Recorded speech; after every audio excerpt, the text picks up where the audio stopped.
काल आम्ही गेलो होतो चिपळूणमध्ये असलेल्या कापसाळे या गावी. त्याच्या आधी मी माझं ऑफिसचं काम संपवलं, तेवढ्यात हे पण ऑफिसवरून आले होते. आणि आजकाल ना माझ्यापेक्षा ह्यांना जास्त एक्साइटमेंट असते बरं का माझे पार्सल ओपन करायला. तर मी एक कप स्टँड मागवलं होतं. त्यानंतर मी दोघांसाठी चहा ठेवला, चहा वगैरे घेतला आणि आम्ही दोघं तयार होऊन आम्ही तिकडं जायला निघालो.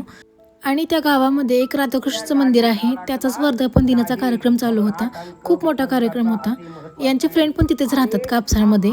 त्यांनीच आम्हाला बोलावलं होतं त्या कार्यक्रमासाठी. गेल्या गेल्या आम्ही छान असं दर्शन घेतलं आणि कार्यक्रम तर चालूच होता. भजन कीर्तन वगैरे चालू होतं. दर्शन घेतलं आम्ही. नंतर सत्यनारायण पूजेचा प्रसाद देखील घेतला आणि त्यानंतर आम्ही त्यांच्या फ्रेंडच्या घरी गेलो.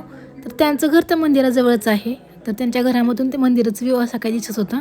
त्यांच्या घरी आल्यावर मला एकदम गावी आल्यासारखं फील आला, कारण गावी जसं वातावरण असतं ना, अगदी तसंच वातावरण तिथे देखील होतं.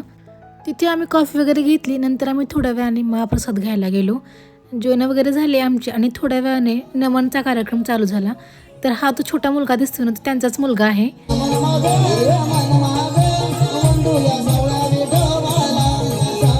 त्यानंतर आम्ही घरी यायला निघालो. येता येता आम्ही एका ठिकाणी थांबून आईस्क्रीम घेतलं. असं झालं आमचा गोड दिवसाचा गोड शेवट. भेटू नेक्स्ट ब्लॉगमध्ये.